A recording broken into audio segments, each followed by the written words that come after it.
La séance est un événement public dans un lieu public. La captation débute à la période de questions et se termine à la levée de la séance.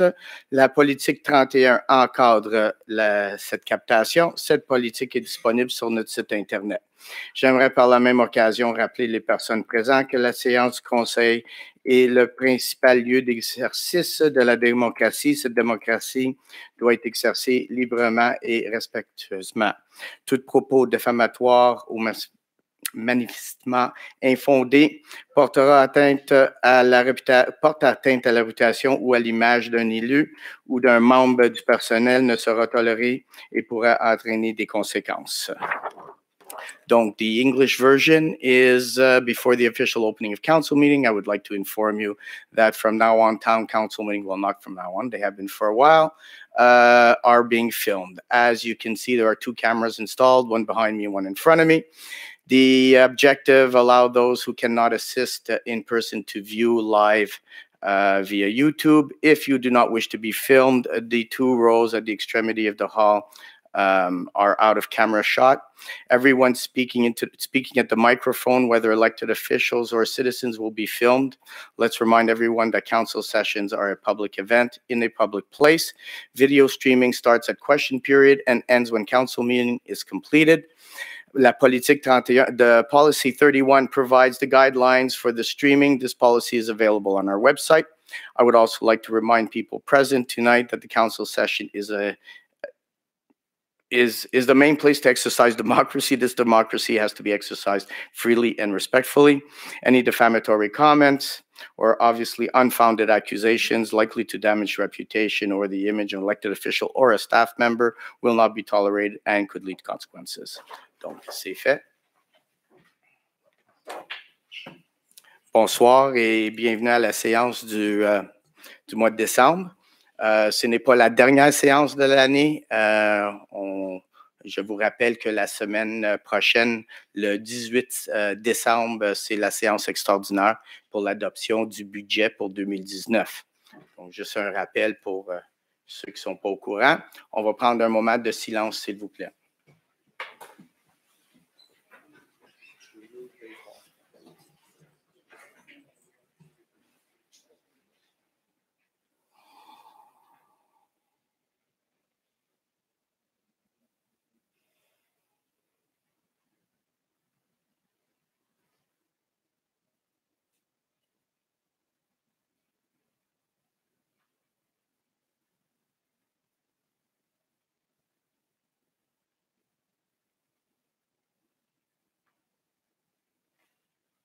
Merci beaucoup.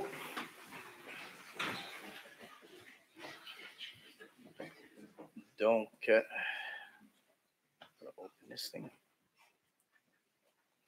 on va commencer par l'ouverture de la séance. Donc, un vote, s'il vous plaît. Pour. Donc, la séance est maintenant ouverte. On va passer immédiatement à la période de questions. Et on va commencer avec Mr. David Hill, I guess. No, I'm ceding my place. Always the gentleman. Good evening, conseiller, Monsieur le Maire. As I believe by now you're all aware, we are here tonight to present a petition to council. I understand the format of question period, and there will be questions for council. However, given the importance of petitions in the democratic process, and given that this is the public forum for citizens to address council, we would ask council to afford us a very short time to explain the process, the methodology that we followed, and then the results of the petition. I will take a very short 2 minutes of your time, and then I'll cede the place to a couple other people who were involved to explain various different parts of the process. So following the moratorium that was passed at the last council meeting, we wanted to support council in that initiative. Believe us, we understand how daunting the task before council is, and the work that lies ahead of you following that moratorium. But we also wanted to provide council with more concrete, clear guidance and insight into what the electorate expects council to do with that moratorium period, and what they expect the result of that moratorium to be. And so we put pen to paper or fingers to keyboards and set to work drafting a petition that would be exactly along those lines. And I believe a blank copy of that petition will be given to you if you haven't already seen it.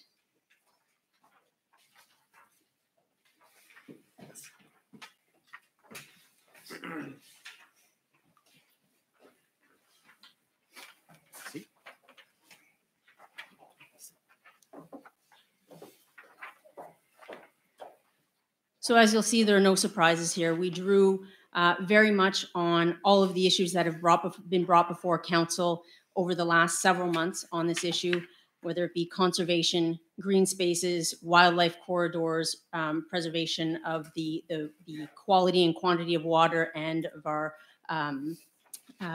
water recharge area. And these are exactly the same concerns that throughout this process we heard echoed not only by our neighbors, but through the people that we saw as we went through the process of circulating this petition. So we knew that we had to act swiftly and we had limited resources. So we decided to launch this petition concurrently in an online format and a traditional door-to-door paper format. We used identical text for both in both languages, in English and French, text identical. For the online version, we use the change.org platform, which you may be familiar with. It is the predominant online platform for petitions. That being said, the tool is not perfect. And while we made every effort to make sure that only Saint-Lazare residents would sign the online petition, we did run into some anomalies. We also made every effort to make sure that their locations, that they would be registered as being Saint-Lazare residents. So there were some anomalies. For one, you'll be interested to know that there are concerned citizens from such far-flung places as Mukwonago, Wisconsin, and Pawtucket, Rhode Island, as well as someone by the name of Addicted Potato, who are very interested and supportive of responsible development in Saint-Lazare. Second, just as interesting, but perhaps not as funny, is the fact that there were quite a few people who are actually residents of Saint-Lazare who signed the online petition, but for whatever reason, were not properly geographically located as being in Saint-Lazare. And so for the purposes of the petition, results were shown as being in Vaudreuil, in Rigaud, some in Montreal, and that depended in part on where their telephones may have been registered, if they were using a mobile device, where their Google accounts were registered, or perhaps even where they were located when they were signing the petition. That being said, for the purposes of transparency and to make sure that the results of this petition are accepted as being as true and as accurate as possible, when we present the petition results to you, we've gone through and I have highlighted all of those who are properly identified as being from Saint-Lazare, and we'll give you the numbers specifically for those that are properly identified as being from Saint-Lazare. However, we've given you the full list, and you can take a look for yourselves at that list and see that there are some people there that you will know, that are your neighbors, your friends. You know they are from Saint-Lazare as well. And also out of respect for the people who did go out of their way to sign the petition and who are properly from Saint-Lazare. So do any of you have any questions about the methodology that we followed for the petition? So I will then cede to Isabelle. Bonsoir, Isabelle Gors, 2813 rue de Ramsey. Si vous me le permettez, pour le bénéfice de l'audience et des gens qui sont sur YouTube, j'aimerais lire le texte de la pétition. Donc, les résidents de Saint-Lazare supportent le moratoire et appuient les efforts du conseil municipal pour que les développements futurs soient respectueux de l'environnement et faits de façon éco-responsable. Deuxièmement, les résidents de Saint-Lazare demandent au conseil de maintenir le moratoire en vigueur jusqu'à ce que, premièrement, les études approfondies, analyses et tests requis pour l'identification des zones à risque soient faites et que les mesures appropriées pour assurer leur protection soient mises en place. Deuxièmement, jusqu'à ce que les consultations requises pour identifier les mesures nécessaires pour assurer la protection à long terme des eaux souterraines et de surface, en particulier la zone de recharge préférentielle, soient complétées. Troisièmement, jusqu'à ce que la ville mette en place un plan de développement détaillé et à caractère contraignant qui tient en compte de tous les éléments suivants: protection de l'eau, de la biodiversité, l'impact des changements climatiques, la préservation des corridors verts, la conservation du patrimoine équestre, la sécurité routière, notre qualité de vie, et qui servira de guide pour la planification et l'approbation de projets de développement résidentiel. Quatrièmement, il demande de maintenir le moratoire en vigueur jusqu'à ce que les mesures identifiées dans le plan directeur de conservation, ainsi que celles déroulant des études et consultations précitées, soient intégrées aux règlements municipaux et appliquées systématiquement. Donc, un petit commentaire. Comme Rachel l'a dit, nous étions un petit groupe, 12 citoyens, 12 résidents de Saint-Lazare, et nous sommes partis à la rencontre de nos co-résidents un après-midi, et nous avons été encouragés par leurs réponses, leur feedback, et nous sommes partis à leur rencontre pour leur parler du moratoire et du développement responsable et durable de Saint-Lazare. Encouragés par leurs réponses que nous avons reçues dans le premier journée de porte-à-porte, nous avons continué notre démarche sur 2 autres fins de semaine. Lorsque les gens n'étaient pas à la maison, nous leur avons laissé sur la porte un feuillet d'information. Je pense que vous l'avez déjà vu. Mais si vous en voulez une copie, ça me fera plaisir de vous remettre une copie. Étant un petit groupe de 12 personnes, étant donné la courte durée de notre démarche, 2 semaines et demie, nous n'avons pu couvrir qu'une fraction du territoire de Saint-Lazare. Cependant, malgré des conditions climatiques difficiles, le froid, la pluie verglaçante, la neige, et en plein temps des préparatifs de Noël, la réponse a été unanime. Les citoyens de Saint-Lazare ont depuis longtemps exprimé au conseil leur souhait de préserver les espaces verts. Ce souhait n'a pas changé. Dr Shapiro. Merci beaucoup. Merci beaucoup. Good evening. My name is Dr. David Shapiro. I am a resident of Saint-Lazare for the past 10 years. I live on the corner of Saint-Angelique and Fief. Not that there's anything going on out there, but that's where I reside currently. I was one of the volunteers who got engaged in the footwork, being a foot soldier of this petition that we passed around. I had an opportunity to go out into the weather that Isabel just described for 2.5 weekends. And other than being a difficult job, it allowed me to meet and greet a huge cross-section of the population of my adopted town of Saint-Lazare. My first venture out was into door-to-door in Saddlebrook area. It was cold, it was bad, and we were invited eagerly by all the citizens that we met to come into their houses and explain what our petition was about. In my situation, we got 100% response from people that were home. They invited us into their homes and they allowed us to talk, and they expressed their own situations to us. I had a young attorney who had just moved out into Saint-Lazare, who followed me out of his door after he signed the petition saying that he was available on any weekend to tie himself to a tree, and that he would be very happy to back us all the way. I don't think that will be necessary. There are no, well, I told him there were no more trees, so we were even offered Halloween candy as we went to some of the houses because they were left over and they felt bad for us outside. Following that venture, I decided to make it a little bit easier on myself, and I stationed myself at the Ultramar gas station at exit 22. In that area, it was I was kind of surprised because people get scared when you jump up at them between gas pumps while they're filling their gas on the way home. And so basically, I got up to them and said, "Are you from Saint-Lazare?" For those people who said yes, they said why, and I explained to them that we were passing around this petition, the contents of which you've just read. This is great, but it's a question period. I would like There'll be a question. There'll be a question following. Thank you.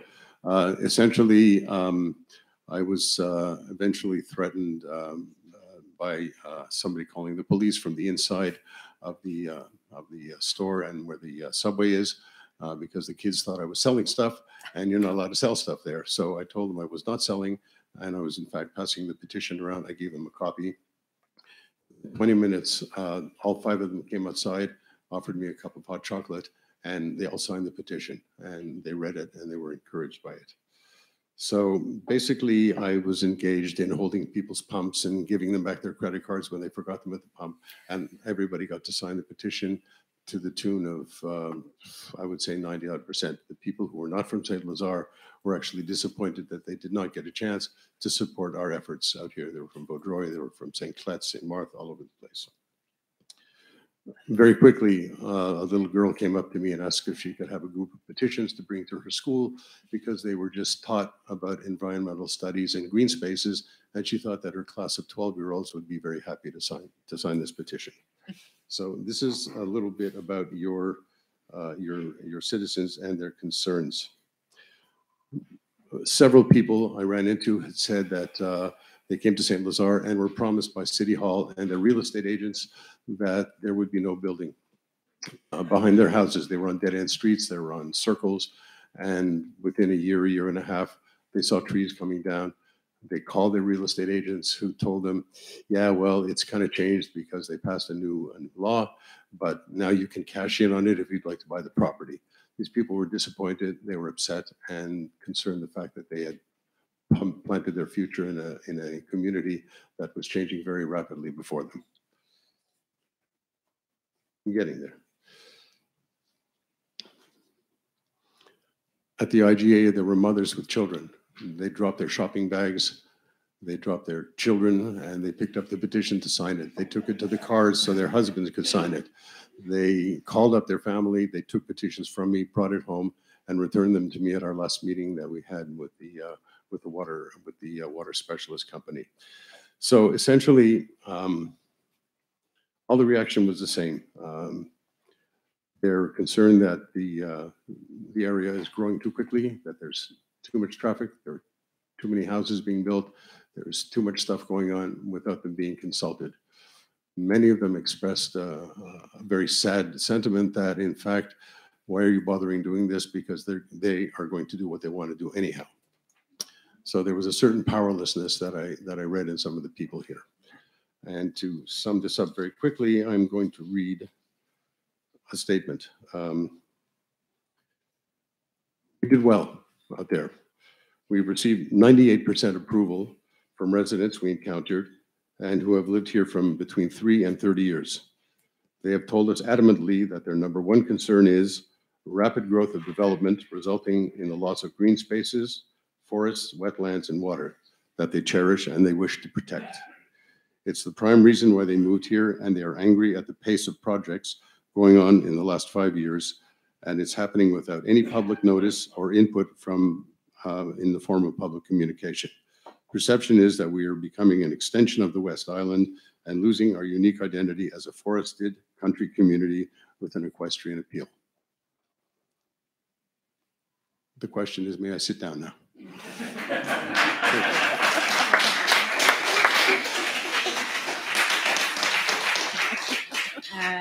So David was supposed to do a drum roll, but he left that part out. So okay, I would like to turn this back into a question period, please. It will very quickly. I appreciate that. Thank you. The results of the petition, the online petition, the total numbers for the online petition, it went live on November 17th until today. We're 649. Of those, 310 were specifically identified as being from Saint-Lazare, and you'll see those in the results. So that was for the online petition. The door-to-door petition, and I'll remind you that this was over 2.5 weekends, so 5 days, 12 people, 5 days. The territory that they were able to cover in that time, because we were adamant that you passed this moratorium last council meeting, and we were adamant that this petition was going to be presented at this council meeting. We had limited resources, limited time. The total number of door-to-door signatures was 2,370 for a total.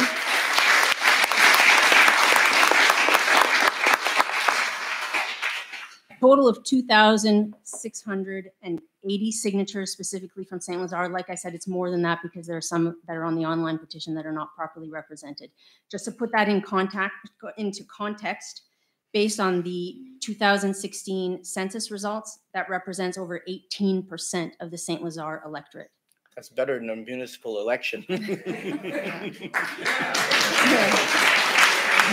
My next point being, given the voter turnout at municipal elections, this number is significant. It speaks volumes.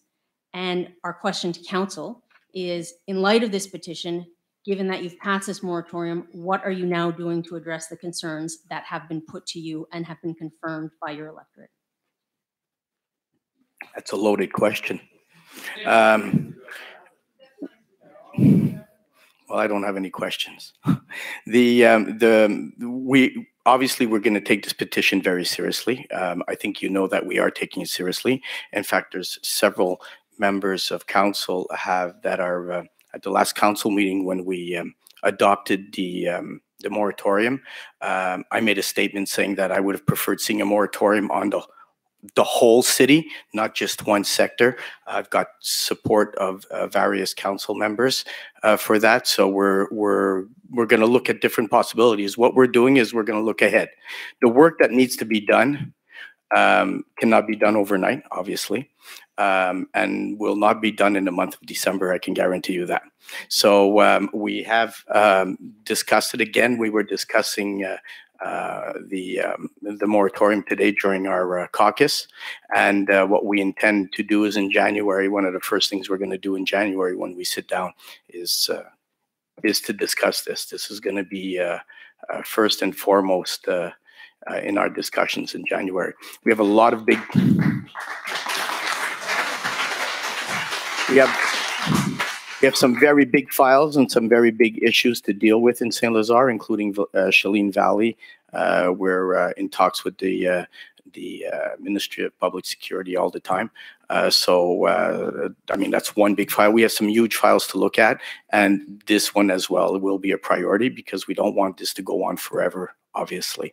That's what we intend to do is work on it as quickly as possible. Can I say something? Oh, of course. We already asked the Comité d'environnement to start looking at the plan directeur de conservation. We're going to be reviewing. We've asked that they make recommendations. We've already discussed putting some money aside for 2019 for some studies. So we've already taken steps to take care of some of the stuff that you've put in this petition. So it's not just that we're going to be talking about it. We already started moving on it. I would also like to reiterate that the reality is that the environmental issues are very important, but in Saint-Lazare, there's not just, I mean, the environmental issues should be first and foremost, but the reality is that there are public security issues.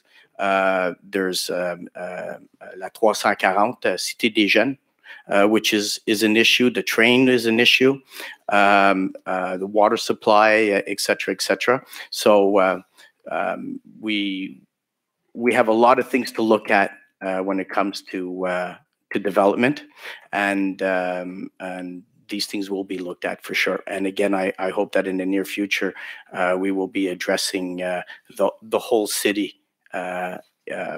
And not just one sector, and hopefully we'll be going there soon. Thank you.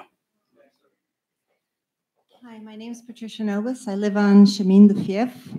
I want to start first by saying I was also one of the people polling door to door, and it was amazing how most of the people at the doors were thanking us for the moratorium. Basically, I said, we appreciate the support, but it wasn't us who passed the moratorium. It was 5 brave new councillors that stood up and had the guts to pass the moratorium. So we would like to thank all 5 of you for doing this. We're very proud of you, and you give us hope. Now, Mrs. Novak. yeah, Isabel was here, I think. Mrs. Novak, just a second, please. Yeah. I would like to, I don't want to put Geneviève on a pedestal, but I said the 5. I know, Okay. I know. Hold on. Let me finish. I would like to thank Geneviève because she asked us for our support, the counselors, and we've been on the field, on était sur le terrain, Oui. and she had some sleepless night. She was worried, and she worked really hard, and I think she deserves all the credits. Not just, I know it's hard for her, but she deserves her credit.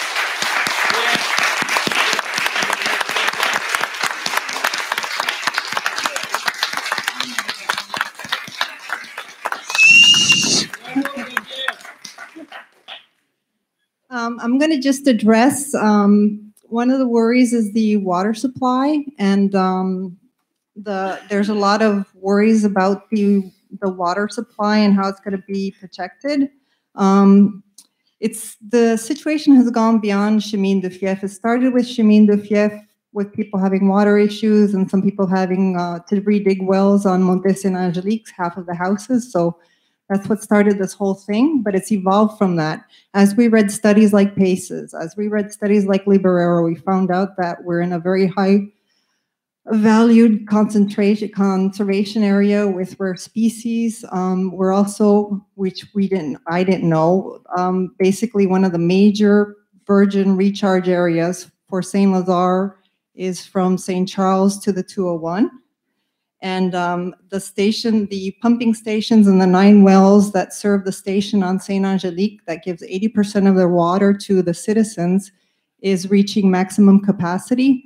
That's why there was a study to test 3 wells, P10, P11, P12 in the western area, because that's where the recharge area is and the more prolific aquifers are.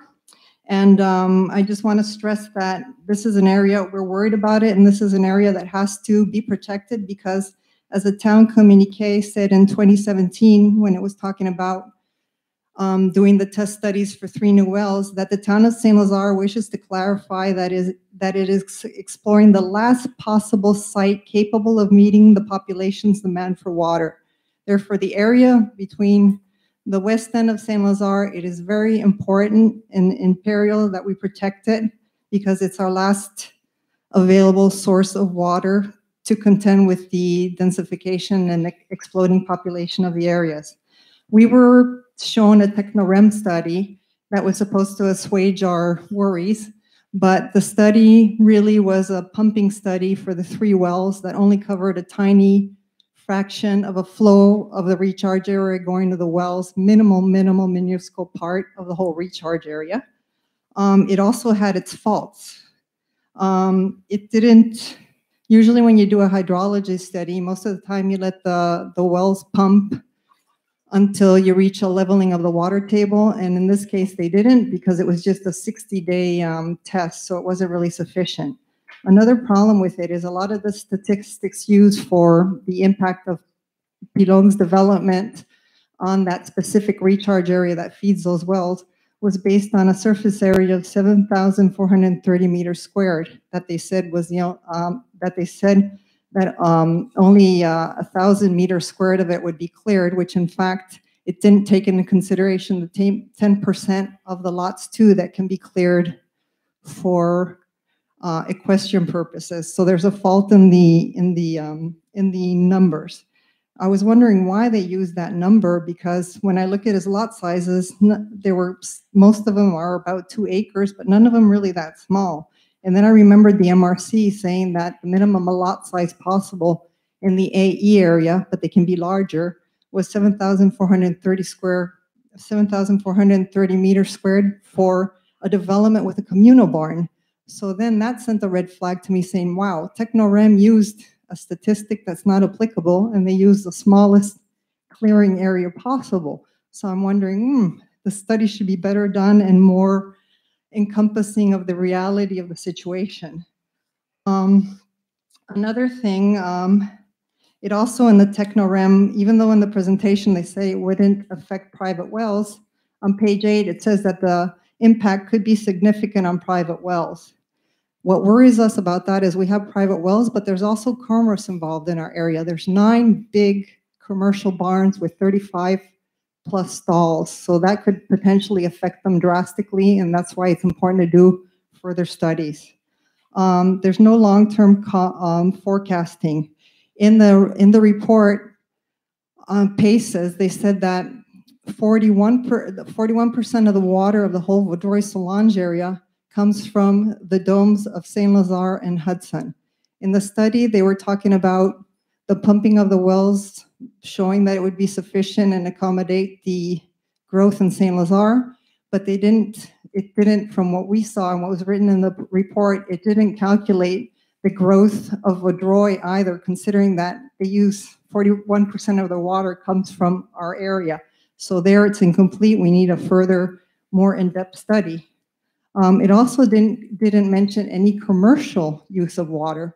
And we know that in a lot of the towns and a lot of big municipalities, sometimes the commercial use of water, like in the Walmarts and the hospitals to come and the Home Depots, they expend a lot of water, and that wasn't calculated in the statistics either.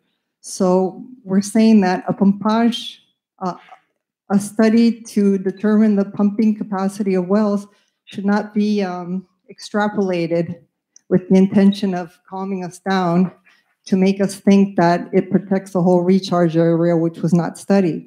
Therefore, in the petition, we had demanded that a proper hydrology study concerning the whole recharge area be done, because it's necessary, and it's one of the last, as the communique from the city said, it's one of our last potential sources for water to keep up with the increasing population.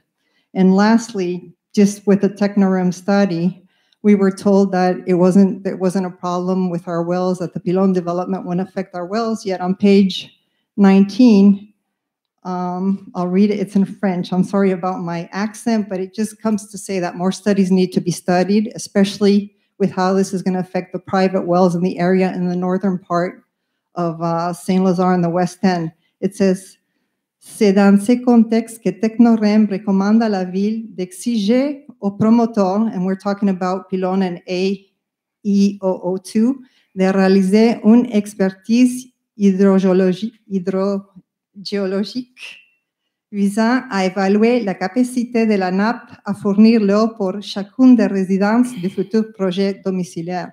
So I'm wondering too, have you asked this developer to provide these things that are recommended? Because we have to know if it's going to affect us, if it's going to affect the wells down south, etc. It seems if they weren't worried about the impact on private wells, I don't think they would have demanded of him to present these things. So my question is, in view that the Technorem study was very specific to a minuscule part of the recharge area, is part of your future plan to fulfill or take seriously the moratorium and our questions on the petition? Is part of the plan to study the whole recharge area and make sure that that it's going to be protected, because the more it's developed, the less permeable it comes and the less water will be going down to those essential wells, P10, P11, and P12. There's just a couple of things I want to clarify. The statement you read, the communique that was put out, was.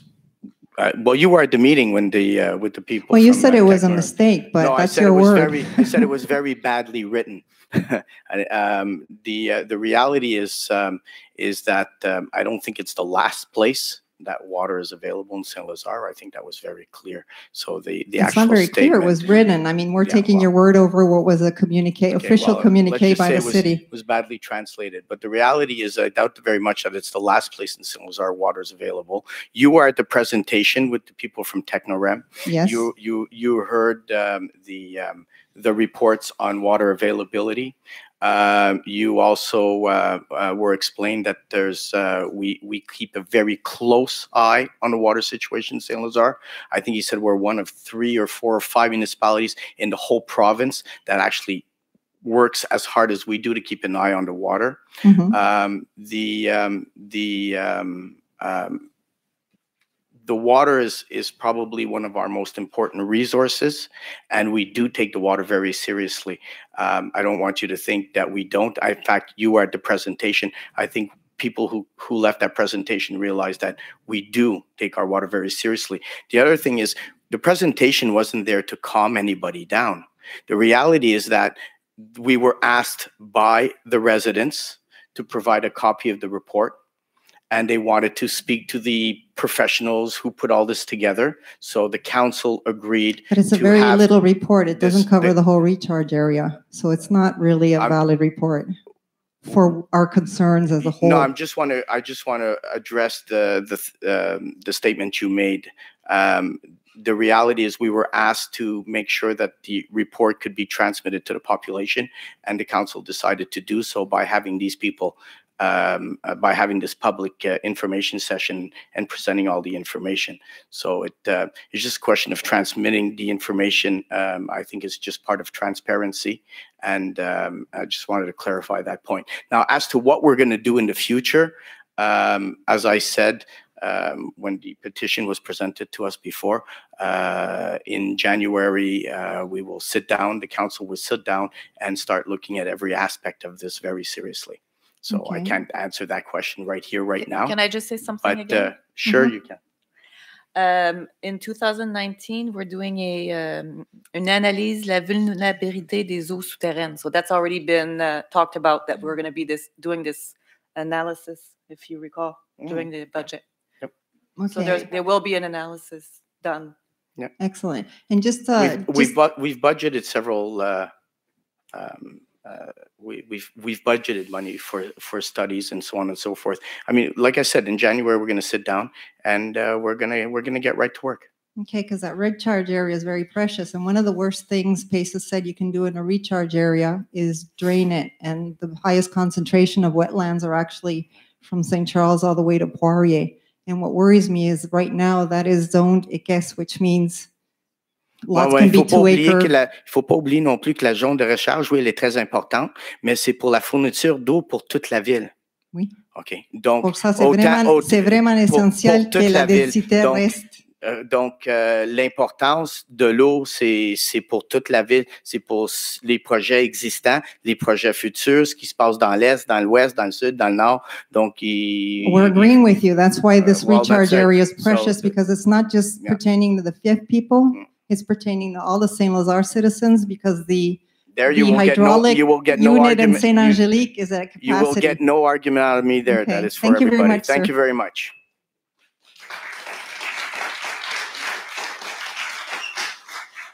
Bonjour. André Allaire, chemin du Fief, francophone en passant. Juste pour étouffer certaines légendes urbaines. J'ai une question. Oui. OK, ça va vous faire plaisir.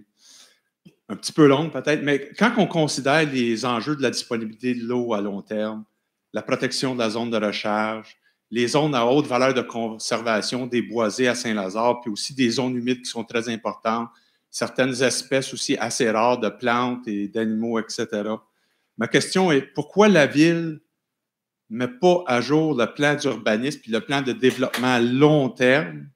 Et aussi, pourquoi on ne consulte pas les citoyens pour demander leurs opinions sur les développements futurs de la Ville? Je pense que dans les derniers 2 mois, le peu de... Disons, qu'on regarde un peu comment ça s'est passé, c'était comme arracher des dents, obtenir de l'information. Là. Alors, pourquoi ne pas plus consulter les citoyens puis leur faire confiance qu'ils sont capables de lire puis donner des opinions Mais assez je bonnes? peux vous dire que, puis je ne veux pas aller en trop de détails parce qu'on n'a pas les détails encore, mais en 2019, on veut mettre en place un plan de développement durable. C'est de quoi qu'on va mettre en place en 2019. Il y a, comme j'ai dit, la semaine prochaine, le 18, on va présenter le budget adopté pour 2019. Il faut avoir certains commentaires qui vont faire à ce moment-là, mais c'est l'intention du conseil d'aller d'avant avec un plan de développement durable. Donc, oui. Puis, pour ce qui en est pour la consultation citoyenne, encore, oui, de l'importance de la transparence et la consultation citoyenne va prendre encore plus d'avancement en 2010. Une participation citoyenne va prendre encore plus d'avancement en 2019. Merci. Merci à vous.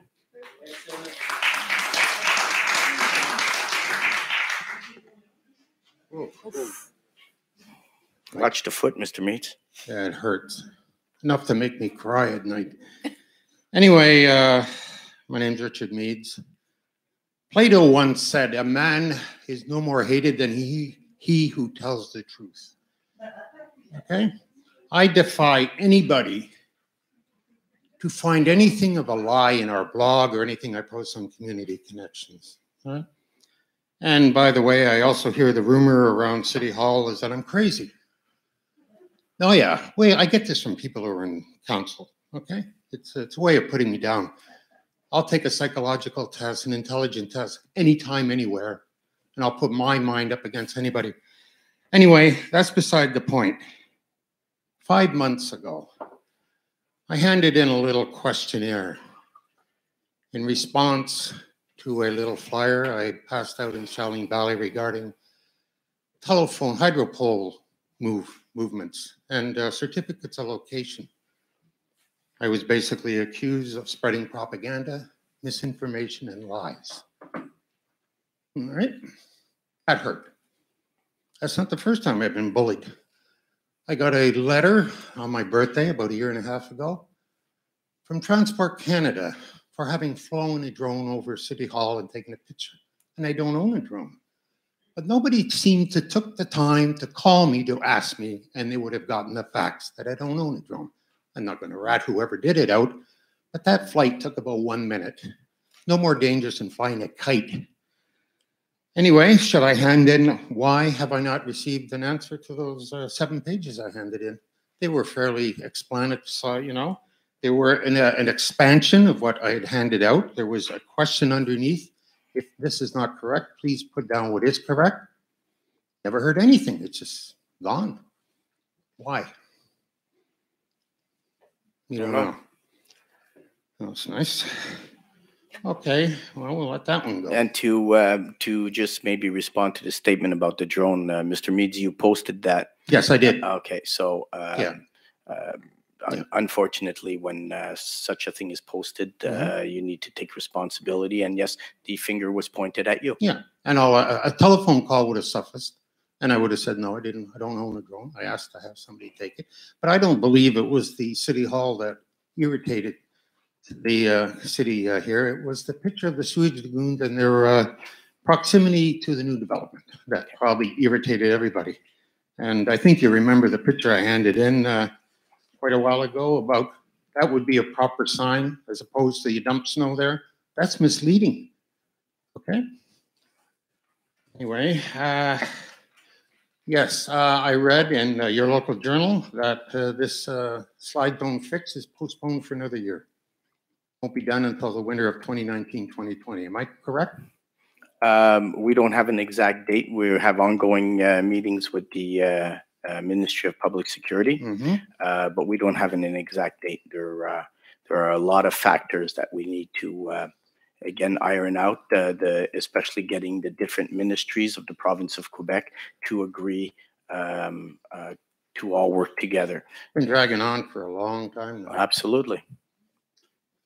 Got a letter here from Pierre Carey, written a long time ago, back in 2008. He heard about it. He wanted to make it public, and he was threatened with a resolution to make him shut his trap, not make it public. No, you weren't. You guys weren't. 2008 here. Goes back a long time. Well, the only it thing affects what's happening now. Mr. Meads, the only thing I can answer you is you're bringing up issues that you've brought up over and over and over again. No, I never brought this one up before. The reality is that we now have the money from the provincial government. We have already started taking steps. We have passed resolutions to give contracts for the verifications of the work and the preparation of all the tenders, and so on and so forth. So the project is moving forward, despite the complexity. Oh, I know it's complex. And it is going to be the biggest project. Yes. In a landslide zone ever undertaken in the province of Quebec. Really? OK, donc c'est un projet qui est extrêmement difficile, lourd et complexe. Puis le défi le plus gros défi, c'est s'assurer que tous les ministères au niveau provincial travaillent ensemble pour nous aider à aller d'avant dans ce projet-là. Donc, est-ce que c'est quelque chose qui est possible à court terme? On sait que c'est pas possible. Ça fait longtemps qu'on en parle. The good news is that we are moving forward. Oh, good. Well, I also heard. And yes, go ahead. I also heard one from last reliable. question. What? I said, yeah, go ahead. You have another question? Yeah, I also heard from reliable sources that the reason this isn't being done this winter is because you can't find anybody to actually do it. Well, the first tender for the work, or actually the supervision and the preparation of all the les plans de vie, etc. Nobody tendered. That's what I heard. Yes. Yeah. Well, basically because of the massive undertaking. Yep. So why would you spend $600,000-700,000 to hire a company to oversee the work when there's nobody doing the work? No, you have to start with les plans de vie. Seems like doing it backwards, isn't it? You're putting the wagon before the horse. Il faut commencer avec tous les plans de vie. Il faut commencer au début. Yeah, but like I said, this was made public by me in 2011, and now we're going. I'm not going to. We don't. I don't want to go and start discussing the history. What's important is the future. The future is that right now in Cheline Valley, you have a cloud. You have a cloud hanging over it called une zone potentielle à mouvement de terrain. Yes. The trick here is to do what needs to be done, so this cloud is lifted and gone, and at the level of the MRC in the province, dans tous les plans d'aménagement, that this cloud is removed, and that you don't have that stigma anymore in Cheline Valley. That's the end game here. And that's where we are heading. Like I said, c'est long, c'est compliqué, c'est difficile, but hopefully that's where we're headed. And I don't want to discuss the history in 2008. And the reality is we got to look forward and where we're going. And I think that this council is taking the necessary steps to go forward. Previous council managed to go get huge sums of money from the provincial government, unseen sums of money for this type of project. And the council is taking the necessary steps to continue advancing the project. And it'd be nice to keep me in the loop. I think I deserve it. Rather than stand up here and go we will keep everybody in the loop, especially the 42 residents that are directly involved. All of Charbonneau, all of Calypso. Well, if I'm not mistaken, your actual property is not actually. Well, that's what I've been told. But I can tell you what happened about. Well, okay, Mr. Mays. Here we are. You're cutting me off. Let other people go on and on. Let's and on. Okay. No, it's because we're going all over. 25 years ago, there was a landslide 3 doors up.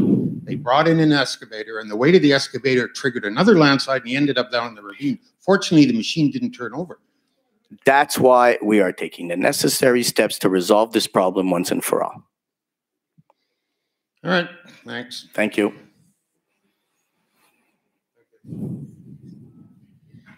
Dave Hill, 2547 Steeplechase.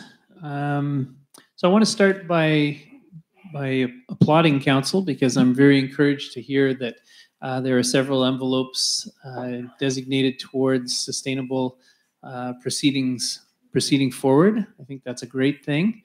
I had mentioned before that I think part of those envelopes should be some money allocated towards creating a detailed description of all possible development in Saint-Lazare, as I was part of the group that was petitioning and asking people what they thought about what the rate and the direction that Saint-Lazare is taking with respect to development. There are a lot of people who are very concerned about, well, is this up on the chopping block? And so much of the land that we often, and I think residents very often consider as part of our heritage and part of our an integral part of our community, is owned by developers.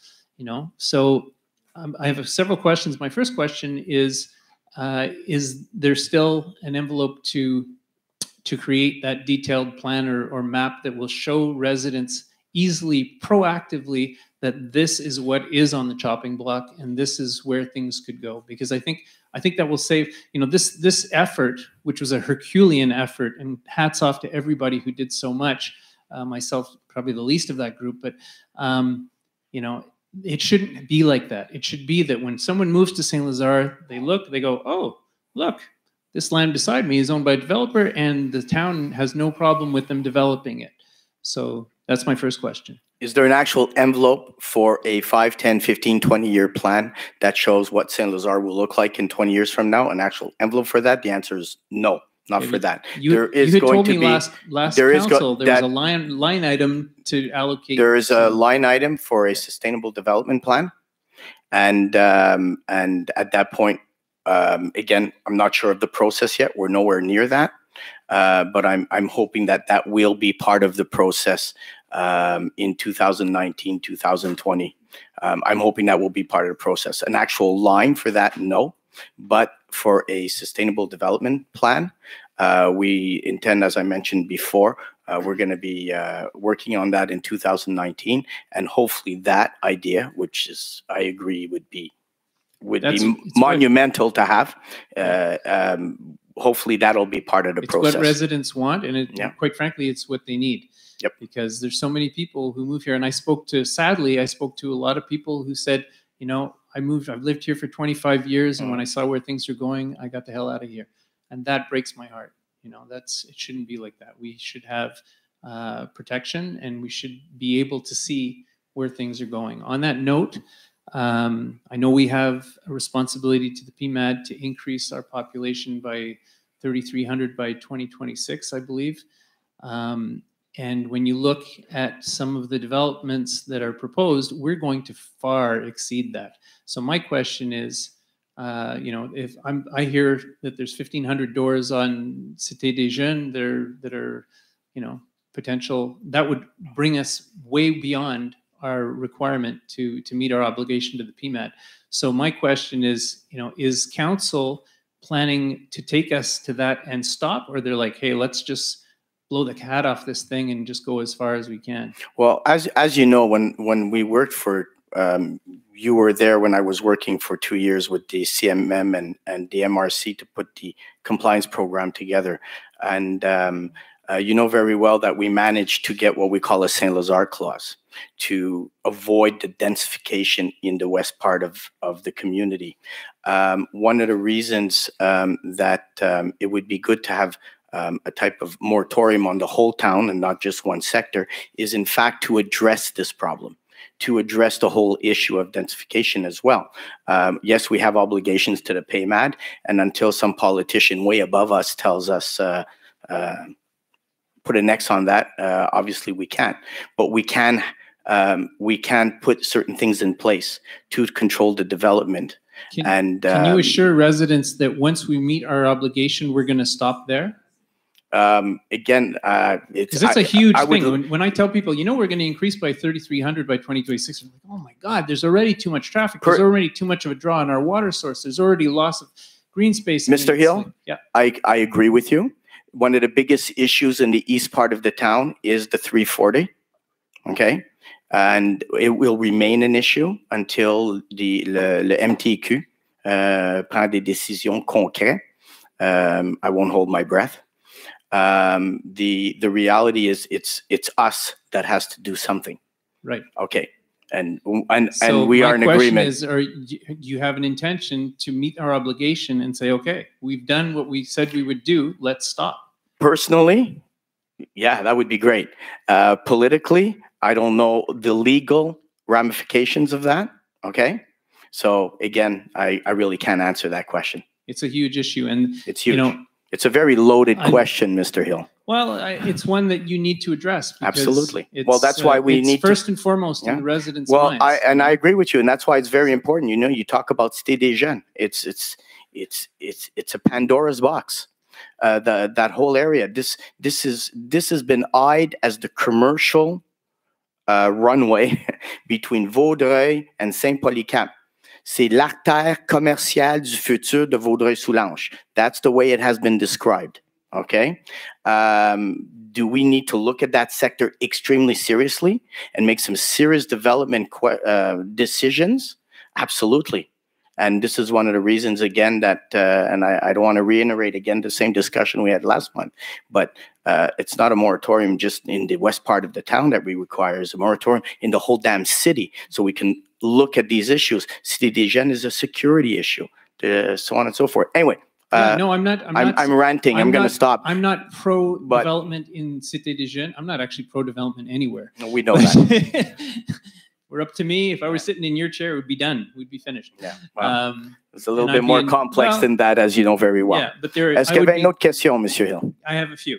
So, my first is, we talk about ecological value, and I think, as much as I like the direction things are going, I can't help but go, I think we went terribly off the rails with the Place Verde development. I think there was a huge error that was taken for whatever reason. I think the conservation plan is late in the game. I think that there hasn't been enough consideration of where if we have to develop, at least let's start in the areas that are not, in wetlands and in the middle of contiguous old growth forests and in wildlife corridors. And how that went ahead is beyond me, quite honestly. And I think we need to make sure that going forward, I agree with you. I think a moratorium on the whole town would be ideal. I have to strongly disagree with both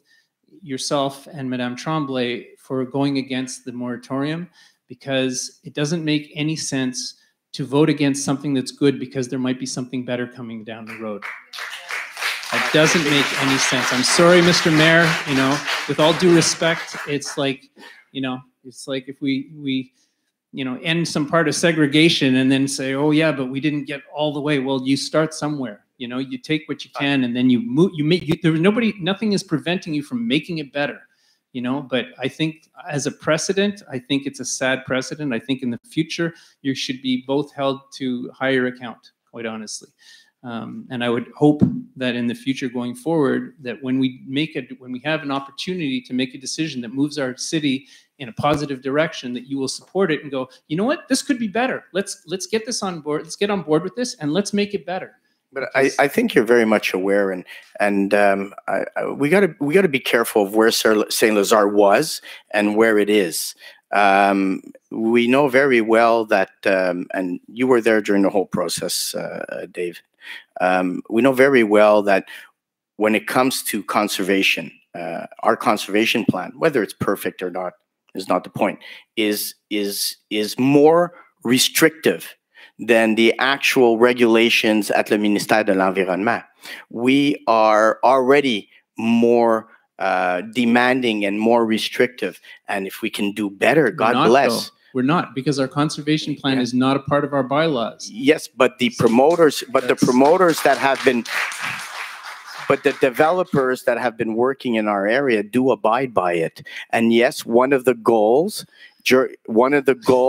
is to make sure. Yeah, they do. Verdi wouldn't be there if we were following the conservation plan. And one of the goals in 2019 is to make sure that the conservation plan is looked at again by the le Comité de consultatif en environnement, and to make it all part of our bylaws. So yeah, again, it's gonna come. I really encourage you to take that to heart. One last question, David. Maybe, please. Yeah, I do have one last question. The question is about our commitment to Hydro-Quebec to maintain the health of the Bordelais bog. So, they've put money in and the water level is going down. I just want to know what information you have since the last time we spoke about why the level is going down, what commitment the city has to maintain its health, and what we're planning on doing about it. I don't have an answer to that question. I agree with you that there is an issue. In fact, a couple of years ago, Dr. Lukowitz, part of his work that he was going to do in Saint-Lazare, said that he would look at the Bordelais bog and would give us recommendations as to what we should do with the water levels, if we should do anything. It was a whole, and no, we don't have a specific game plan for the Bordelais bog. Yes, we have a commitment to Hydro-Quebec.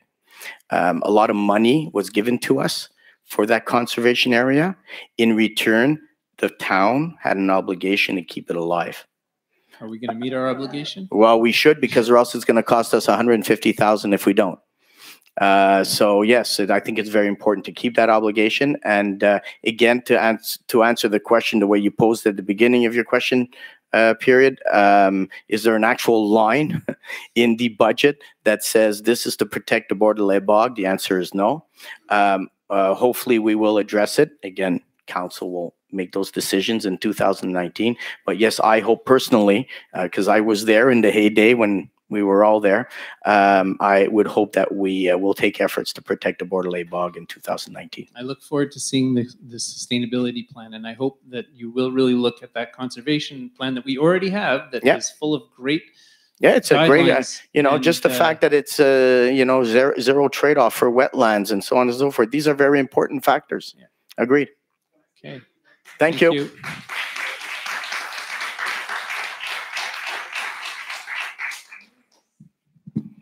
Bonsoir. Bonsoir. My name is Tony Lapola. I'm a resident on Fief. I was not here at the last council meeting, but I was very pleased to see the results of the vote. And I'd like to thank and congratulate the councillors that voted in favor of the moratorium. But I found myself very strangely encouraged by the 2 no votes. And I have to ask you if I drew the wrong conclusion.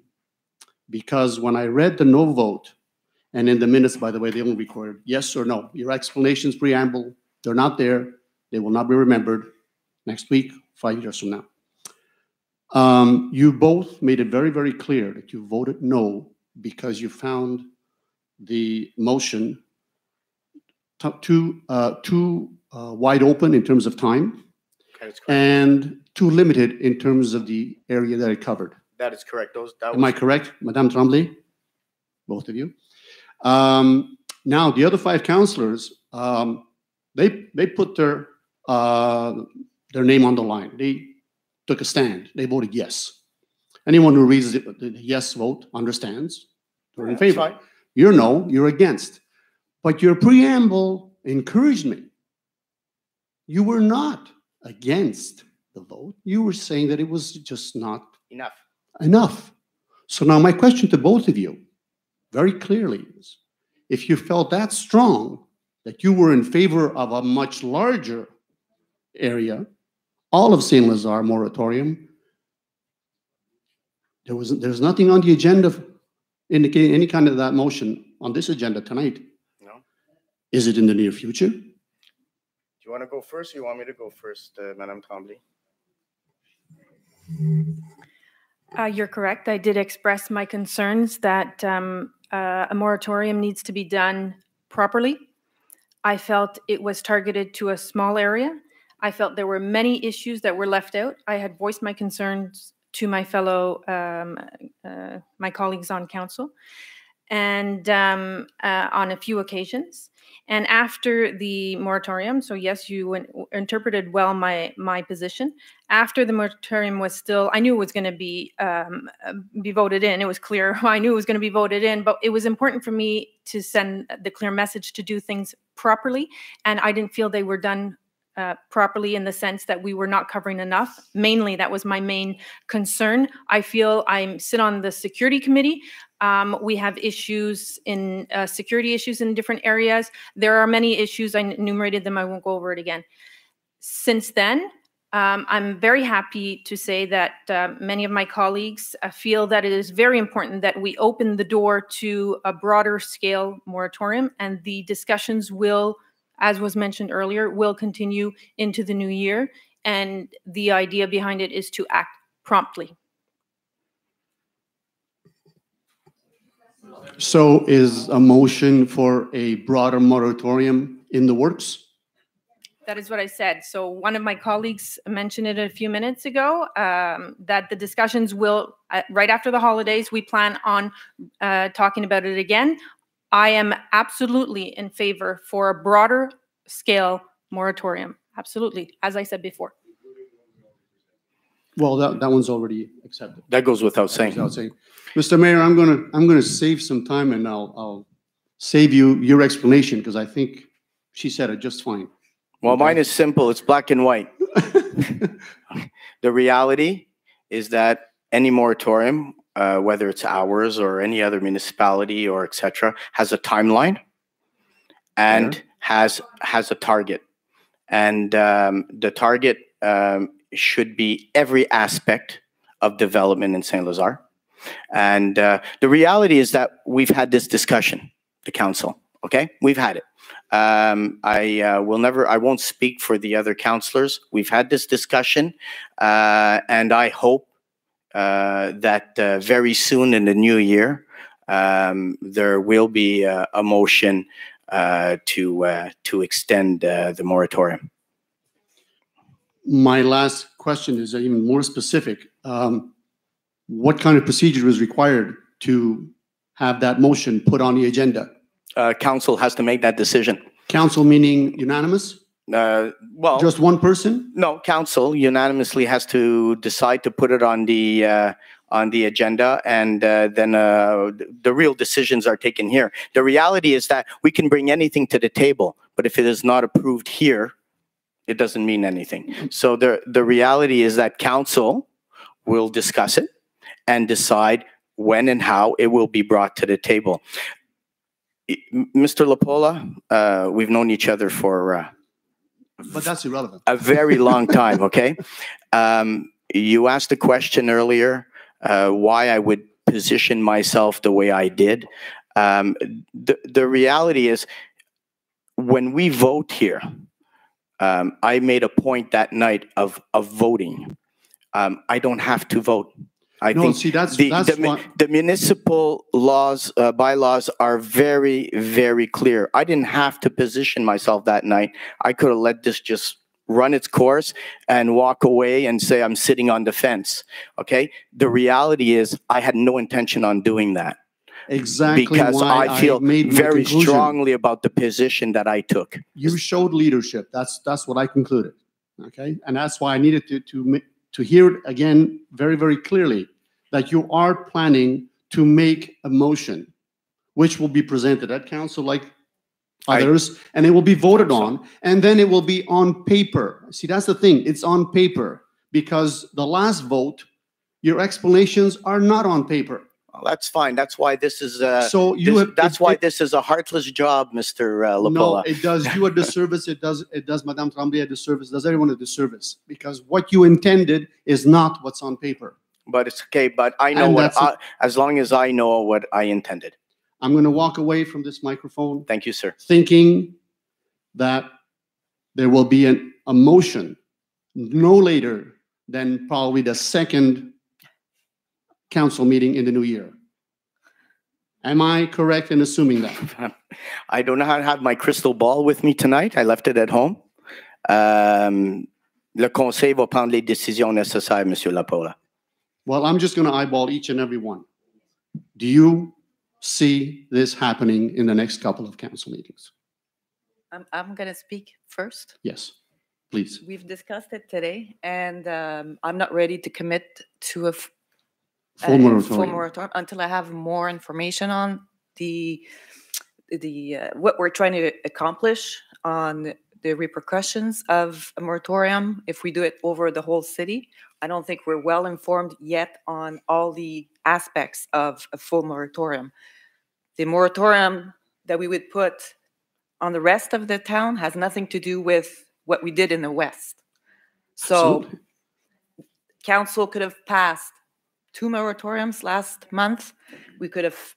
Anyone could have asked to put a resolution, to pass a resolution for a full town moratorium. Nobody ever did. So just saying. Okay. Okay. I'll just remind my colleagues on council that I did ask that on more than one occasion. We discussed it, but you could have passed. You could have asked for a resolution. One at a time, please. We could have voted on it. One at a time, please. Thank you. Yes, I'm absolutely in favor of a moratorium across the city. There are concerns that are environmental in many areas of the city and not just in the West. one of my colleagues also brought up an issue with the water when she went to one of these presentations on our current underground water situation in the region, and made us aware of certain concerns. And that was one of the triggers also for me to go a little bit more in depth into this moratorium is not enough. And be concerned also, a moratorium, as you know, applies mainly to areas of development, and that is called des PAE, des plans d'aménagement. D'ensemble. Sorry. When you're at the bike, sometimes you forget your words. And so we have many of them right through the center, from north to south, right out all the way to the east. And so if we want to make, as I had said last month, if we want to make sure that we are planning in a healthy development with the idea of sustainable development, the idea of protecting our resources for future generations, then we need to take a step back and look at the entire town's future development. That is the responsible thing to do. And what was your initial question? Was it about our commitment to this moratorium for beginning of the year? How soon are you prepared, since you two voted against it? Okay, with the clear explanation that you wanted something bigger. I would have been prepared this evening. What is preventing either one of you to put that motion on the agenda? That's my question. Because putting it on the agenda doesn't mean that it's passed. Mr. Lapola, the way it works is that council makes the decision. So That's what I want to know. the majority of council has to decide to put it on the agenda and have a resolution prepared by the administration, at which point will be passed on a Tuesday at a town council meeting. The majority has to decide that that's what's going to be done. So, and again, we've already committed to sitting down first. The minute we're back in January, we have committed to sit down and start discussing it. Do you still want to go through all the councillors? No. I just want to know the process, because most of us would like to know what the process is. Yep. You know, how long does it take for a motion to get put on an agenda? That's what I wanted to know.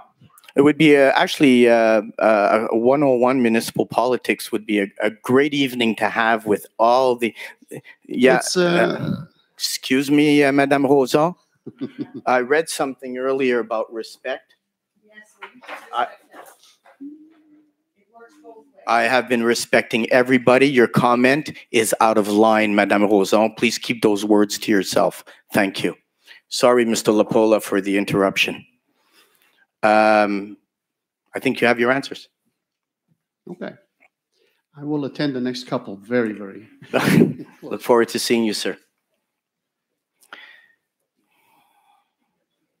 My name is Alan Nicol.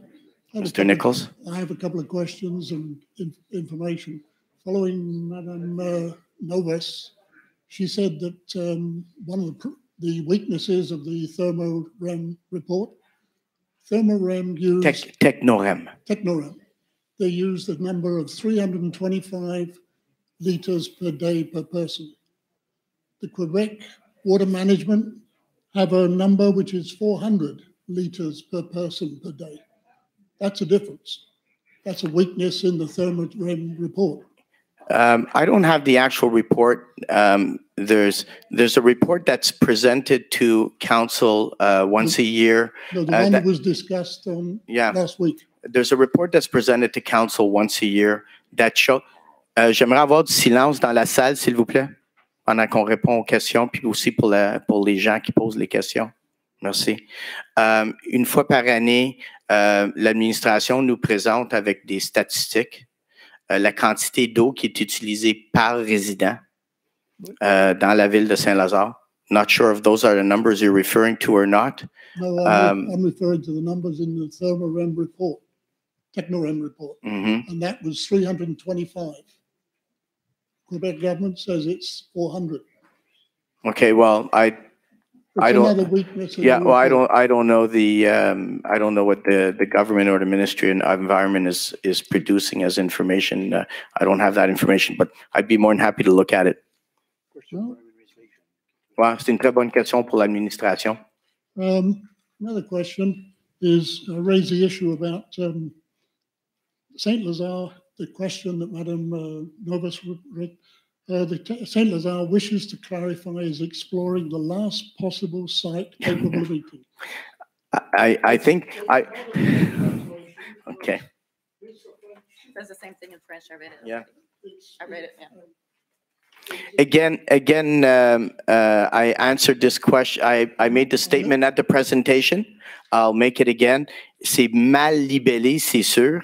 I don't know if there is. I don't think that location is the last location in the town where there's water available. Maybe it's the most ample amount of water available in the town. Again, there, everybody can look at it. But again, the choice of words was very bad. You're handing me the French version so I can see the translation. Tendant à processer le dernier site pouvant être exploré afin de répondre à les demandes d'eau de la population. Again, je dois dire que c'est très mal libellé. J'espère que c'est pas la dernière place où on a de l'eau à Saint-Lazare. But again, suite à la présentation de Technorem, je pense que c'était très clair que notre on prend notre eau potable très sérieux à Saint-Lazare. Vous l'avez vu avec la présentation. On est une des 3 ou 4 municipalités ou 5 municipalités au Québec qui vérifient leur eau potable autant que la ville de Saint-Lazare. Donc, je ne suis pas trop inquiet que on va avoir des problèmes d'eau dans le proche futur ou même dans le long futur. Does Saint-Lazare monitor the total flow of water that Saint-Lazare uses? Yes. Again, there's a report that's given to us by the administration once a year that shows us exactly the public consommation publique, consommation d'eau par le public, per liters per household, the average. Puis, M. Tremblay, corrigez-moi si je me trompe, mais on est en bas de la moyenne provincial, where we were when we were presented these figures over a year ago. I haven't seen the latest figures, but we were well below the provincial average. Okay. Do you monitor the flow to Vaudreuil? There was a comment made before about 40% of our water goes to Vaudreuil.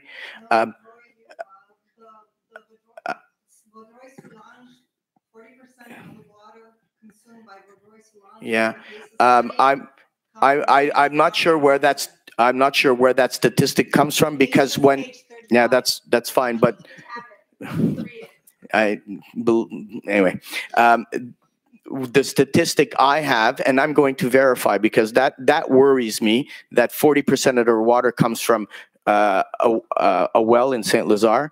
That worries me, because the statistic I had is that is the water that comes from our aquifer. 41 comes from our aquifer, I understand. But yeah, well, again, the problem, I have an issue with that, and I'm not sure where the statistic comes from. And yeah, I got that. But I would like to know where they got that statistic. How's that? Because from the statistics I am aware of, and I will verify, over 80% of the water that's used by the town of Vaudreuil comes from the lake. So the majority of the water that is used in Vaudreuil-Dorion comes from the lake. Vaudreuil-Soulanges, pas Vaudreuil-Dorion. 40% de l'eau utilisée par Vaudreuil-Soulanges provient de la butte. Ah, okay. So I'm not understanding. You know what? Thank you. Okay, I was under the impression you were saying that the Vaudreuil-Dorion was using the water. I stand corrected. Now, do you monitor the flow to Vaudreuil? Thank you. No, we do not.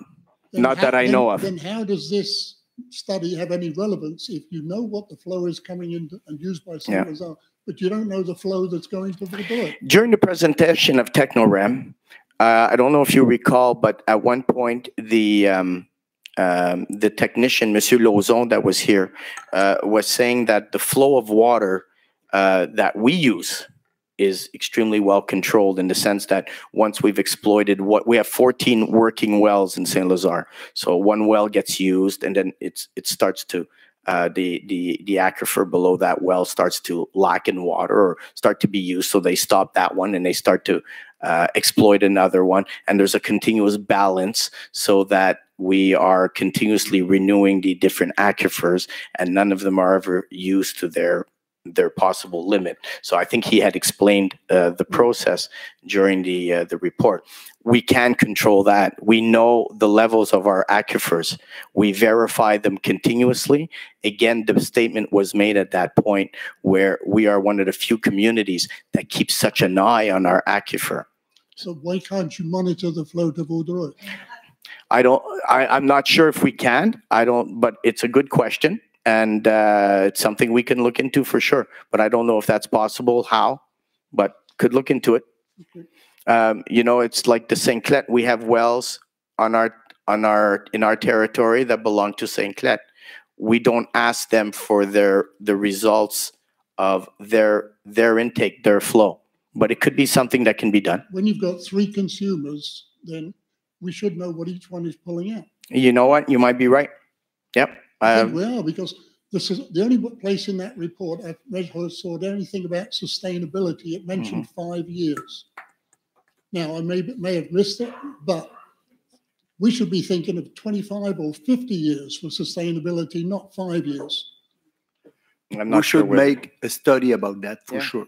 Yeah, I agree. Which it would be something important to verify. Because people are going to be living here in 20, 30, 40, 50 years. They're going to need water. So sustainability should be determined as being 50 years. It's a very good point, Mr. Nichols. Thank you. Thank you, sir.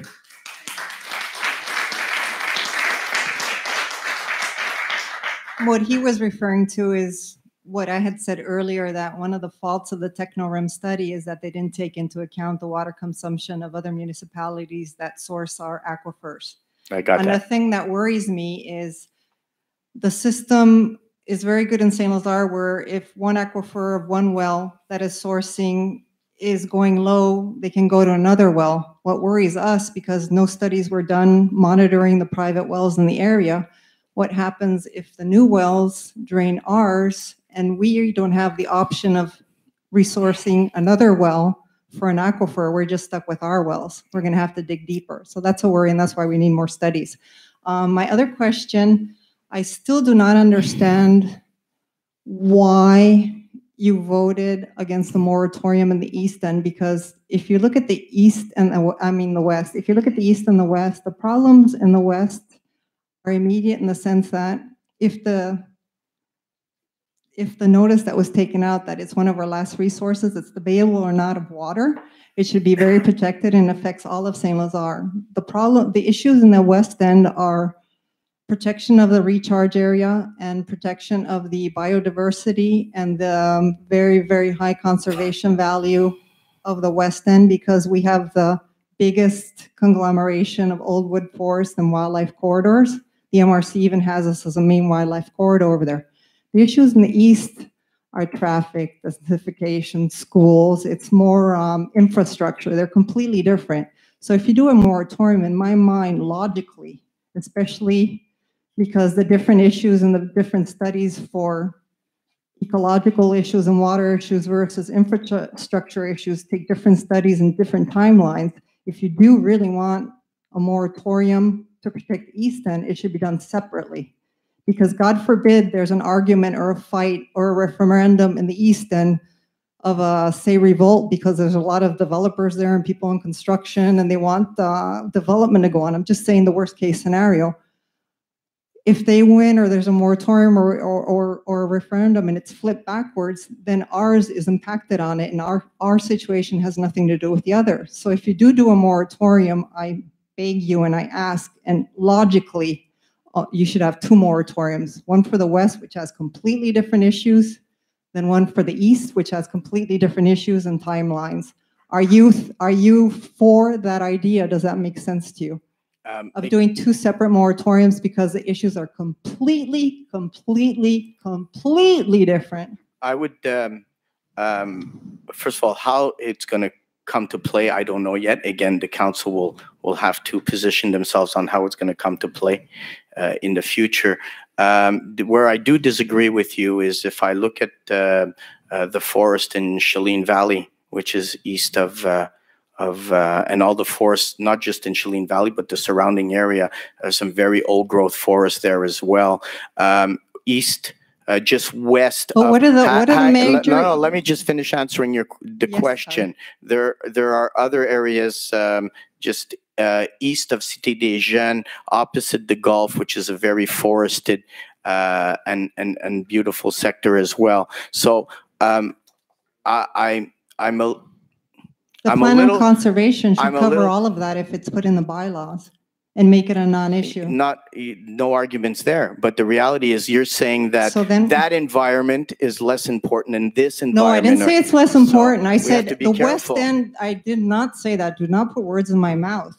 I said that in the West End, where like, if you look at the map of the town and you have tons of them in the study, from St. Charles to the 201, the densification of the forest there is like 80–90%, where in the East End it's not at all. Oh, it's absolutely. different. So they're completely different issues. Most definitely, and that was what and if you do want to defend the little islands of forest that are in the East End, that should be covered by the plan of conservation, which should be put in the bylaws, and then it's a non-issue.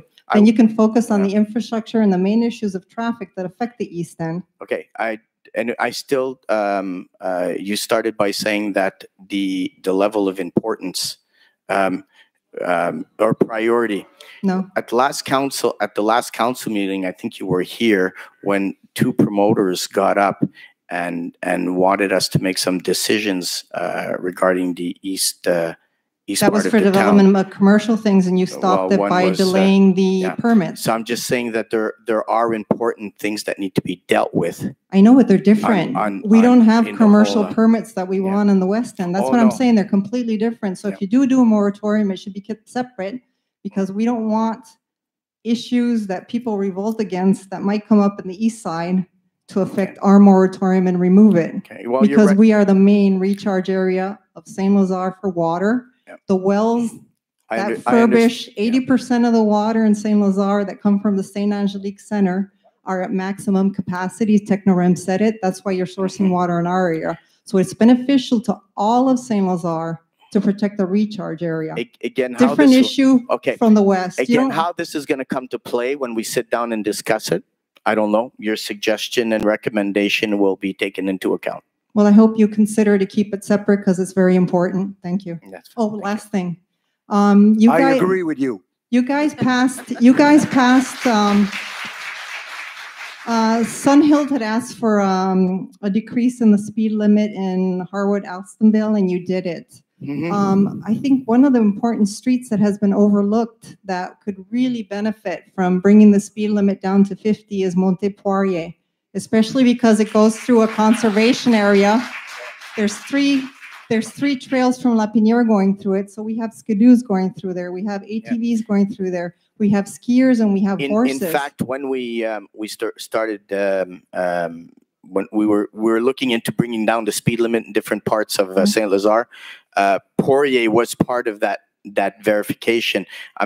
I don't remember the explanation that the MTQ had given us at the time. C'est quoi qu'ils nous ont dit, l'MTQ, à ce moment-là? MTQ, it is the community, the security committee that analyzed the different roads that were on the list. And for Monte-Poirier, of course, the traffic, the number of vehicles, the visibility, that is rather good. What we asked was to have better signage to identify the trails that cross the road and go in phases and see if that improves. If it doesn't, then we'll reconsider again modification of the Can you speed reconsider it now? Because when cars are going 80 kilometers an hour down that street, it is very dangerous. And if you look at La Pinière and the way the trails are, the forest goes all the way to the border of the streets. So if there's a lot of ATVs that just zoom through horses, if for God's sakes a horse spooks, it's coming out of the woods, a car that's coming is not going to have enough time to react. And these things are like over a ton. And if they go on the windshield of a car, not only will the horse probably get killed, the rider, but the person in the car can get killed too. So that's a safety reason. And you're actually going through a park, a conservation park. So really please look into that, because it's blind when you're going there, even though the trees are right up to the street. In the spring or in the first part of the year, we will be reviewing also a few streets, and I will ask for it to be brought back again. Thank you. We really appreciate it. Thank you. I'd like to add my 2 cents about the water issues. Okay? And it's just out of the blue. Why not put a restriction on how much water people use? Put meters or set the costs for water tax according to classification. My wife and I, she showers at the gym 6 days a week. I take a shower once a day. We don't use a lot of water. We don't water our lawn all night. People with swimming pools use a lot of water to replenish what evaporates and filling them initially. Then you got restaurants, you got horse farms that are giving them water.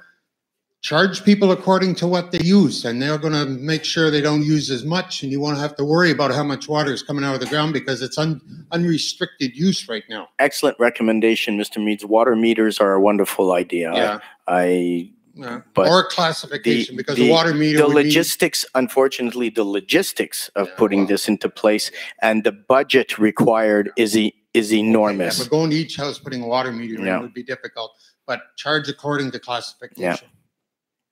Okay. Thank you, sir. You're welcome.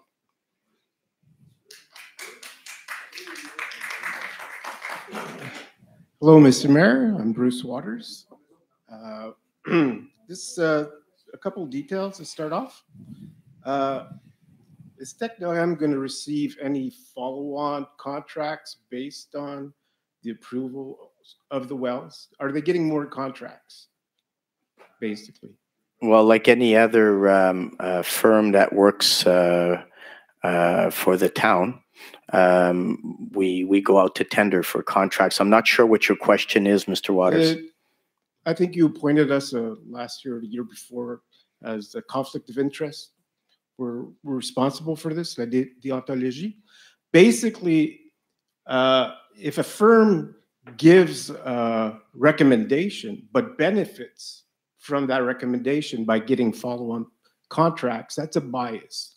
So basically, they're forecasting something based on some models, but they're benefiting from the recommendation, which I'm an engineer, that's a huge conflict of interest. It's on a scale of 1 to 10, it's a 10.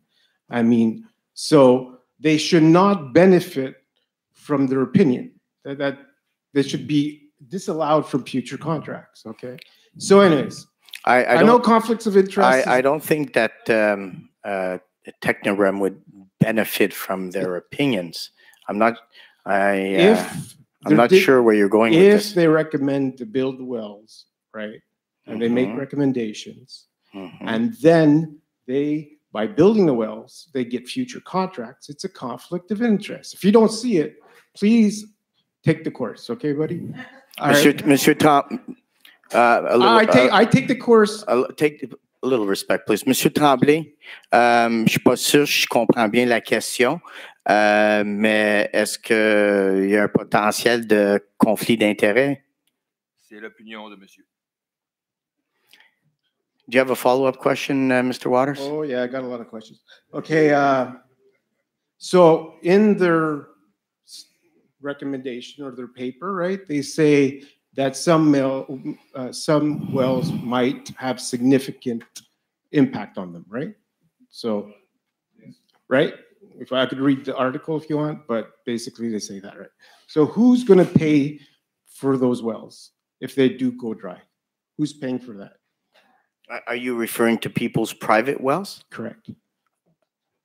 Again, during the presentation of Technoram, the guy does not dig wells for a living, but he had made a statement depending on the conditions that you are digging for wells. I could dig a well right here and it'll be dry, and I could move 20 meters to my right, hit a vein, and have all the water that I require. So I'm not. Okay, here I'll read it. I'll read it, Robert. Les impacts anticipés par le pompage des puits sur les puits privés utilisés par l'alimentation en eau potable peuvent possiblement être significatifs. So, what I'm saying is, if you do go ahead with these wells, right, and you dry out private wells, is it us, the residents, who are going to have to pay for it? Okay, well, again, we have not pondered. Obviously, if my well went dry, I'd sue the city.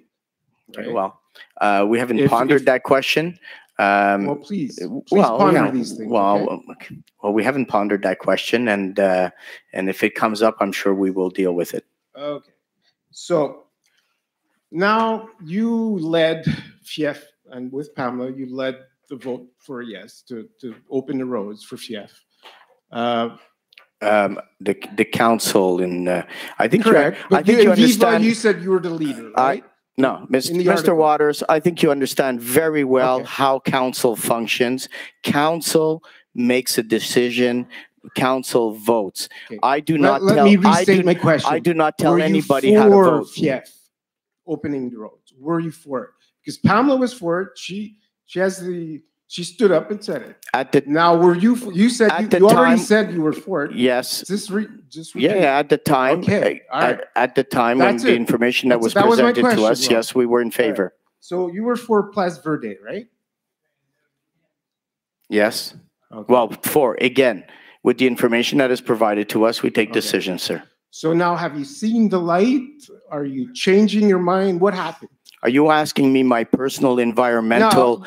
No, you were for pro-development. You were for these projects in very sensitive areas. It's funny how things change in life, eh? I remember when I was elected in 2012 and 2013, and I was told that I was anti-development.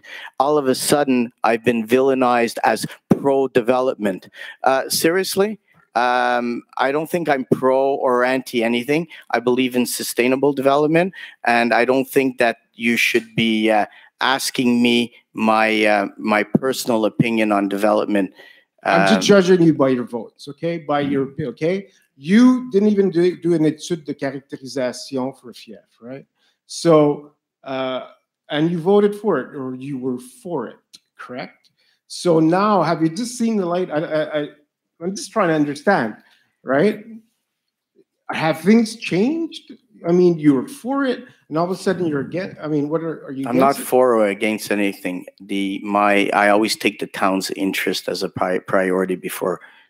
So, and the question is irrelevant. Do you have another question, Mr. Waters? It's all following through. Okay, so you voted for that apartment building, or you were for that apartment building in the downtown court that was so infamous, right? Do you remember that? Oh, you're referring to the building on the corner of Sainte Marguerite and Saint Angelique. Yeah, the one that was.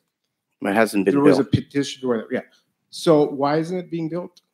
I have no idea. The developers are not going forward with the project for whatever reason they may have, but I have no idea. I haven't what's in their head. But you've said we have sewer issues, correct? So do we have sewer issues, or we don't have sewer issues? I'm not sure. Again, are we always verifying our capacity to treat water? The answer is yes. So you approved the project knowing we had sewer issues, or you didn't know? To start with, I didn't approve anything. Okay. No, so you lead the council. Pamela might want to answer. Pamela, did you approve that building? Yeah, the apartment building that was so controversial. Mr. Waters, yes. Okay. I was in favor. Okay. And at the time, Mr. Waters, yep, we were not aware of, we did not have those red flags concerning the sewage situation. That's where I'm leading. How the heck could you not be aware? How does this creep up on you? Like, oh, we got sewer issues. Monsieur Tremblay might want to answer this. Oh, we have traffic issues. All of a sudden, you want to, and we should have 2 moratoriums, one for the west, one for the east. But how did this creep up on you? How does traffic creep up on you? It takes half an hour to get down to Cité des Jeunes now, right? You've tripled our debt, building all these things for development, and now registration for children in hockey, soccer is all the way down. You want to know why? Because you cut all the funding for that, okay? It's impacting our children now, okay? Not only is it an environmental issue, okay? You've created traffic issues with your leadership. You've created sewer issues. Who's going to pay for all that? Do we have a fond de développement? Monsieur Tremblay, voulez-vous adresser les égouts sanitaires, s'il vous plaît? Comment que c'est une surprise? Comment un ingénieur, ça fait aucune logique qu'un jour à l'autre, on a des problèmes. Est-ce qu'on peut laisser Monsieur Tremblay répondre, Monsieur Waters, s'il vous plaît? Translating in French. Merci.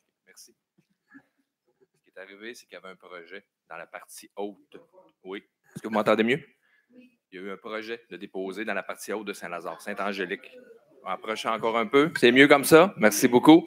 Donc, un promoteur qui a voulu déposer un projet avec une grande quantité de logements qui venaient s'ajouter sur notre système d'égout. Fait que quand il a déposé son projet, comme vous dites, on a des ingénieurs, nous aussi, qui ont dit « Ouf! Est-ce que cette grande quantité, on parlait de 400 logements et plus, pourrait supporter, est-ce que notre système d'égout pourrait supporter? » Fait qu'on a fait affaire avec des firmes d'ingénieurs, ils sont arrivés « Il faudrait faire des relevés. » Et c'est ce qu'on a fait. On a donc fait des relevés, puis on dit « Le centre-ville mériterait pour une certaine période de temps qu'on mette un moratoire. » Ce qu'on a fait. Et d'ailleurs, Pamela l'a bien dit, lorsque la décision avait été prise pour le bâtiment Coin des Marguerites et Saint-Angélique, on n'avait pas ce red flag-là. C'est vraiment après le gros projet en haut de la côte qu'on s'est dit on va faire des relevés, ce qu'on a fait. Et là, on a dit on va attendre. On a eu des simulations qui ont été faites pour nous dire vous avez peut-être atteint votre capacité maximum. On a dit on va y aller en réel et on a fait des relevés réels. Une période de temps qui a duré peut-être 3 semaines, 1 mois, pour laquelle les élus viennent d'avoir les résultats, pour lequel c'est quand même intéressant, c'est correct. Mais on doit aussi, des élus vont prévoir s'il y a des étapes ultérieures ou des aménagements à faire pour prévoir si on a des besoins plus grands qui se développaient. Mais les travaux ont été faits correctement et il y a eu à un moment donné un changement qui nous a amené une nouvelle information, 400 logements de plus. Est-ce qu'on est capable de le recevoir? Et on a fait diligence, on a vérifié, puis on s'est dit, on est mieux de vérifier avant. C'est comme ça que ça s'est fait. OK. Ça, je trouve ça un peu, on devrait peut-être prévoir une couple d'années en avance. OK? Au lieu d'être toujours à la dernière minute, là, le développeur, is he going to sue us? I mean, the apartment building and all these guys? I mean, No, one has nothing to do with the other. To start with, the apartment complex was 40-some units. I'm not sure.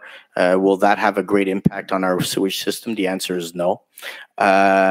Why he would sue us is beyond me. He's not. The project is not going ahead because of this problem. Project is not going ahead because we had no idea why. well, you're talking about a moratorium in the east, right? So have any projects been approved that we would stop? So these guys have spent hundreds of thousands, if millions of dollars on engineers, architects, all this, and you're going to stop them like that?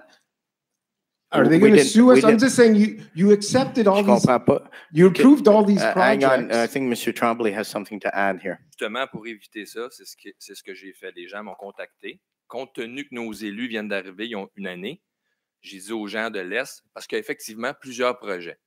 Avant d'investir dans des recherches, avant d'investir dans des grandes formes des grands montants, parlez-vous, j'ai besoin de savoir combien il y a de projets qui vont totaliser combien de nouveaux logements.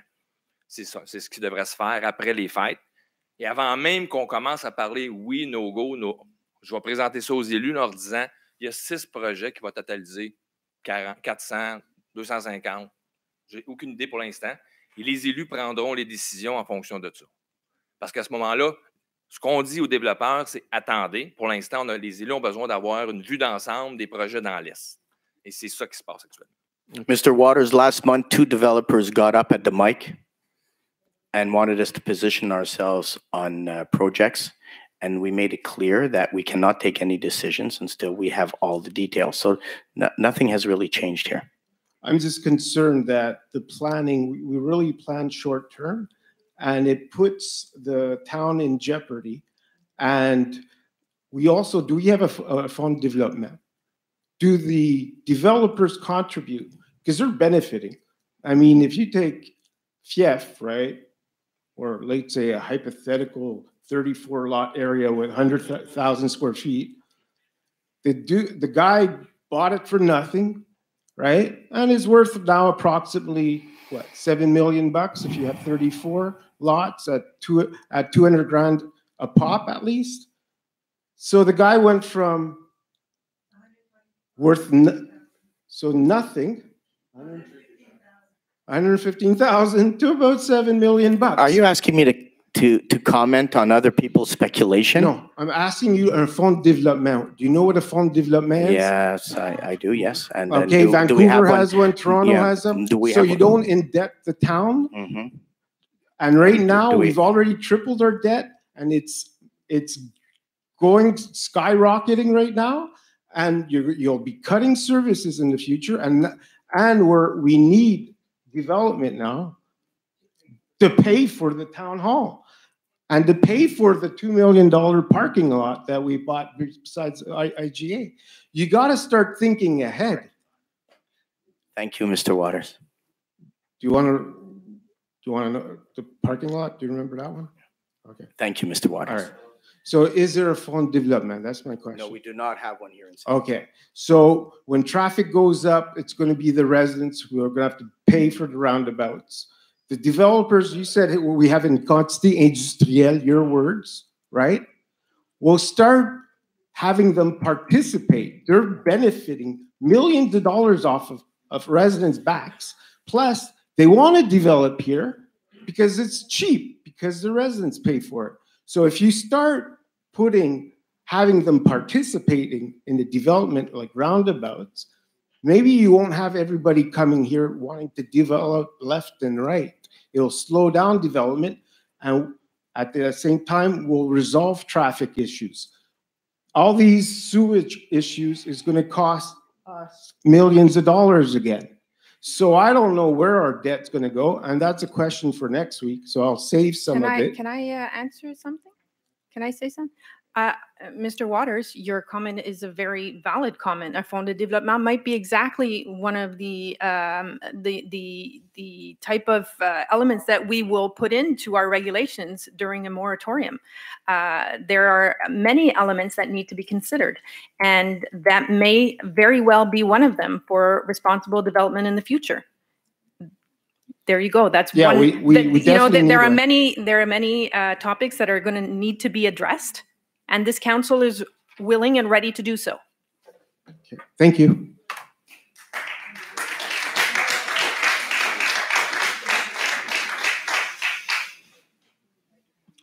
Good evening, Glenn Gregory, 18 years in Saint-Lazare. I have a question, two questions, please. In 2020, the Quebec government has a ban for organics in landfills. That's right. Can you inform us where the city is in terms of the plan? We have no brown boxes yet, and it's 2019. So. Yep, April. April? Okay. April, they're ordered. Okay. Well, they will be ordered tonight.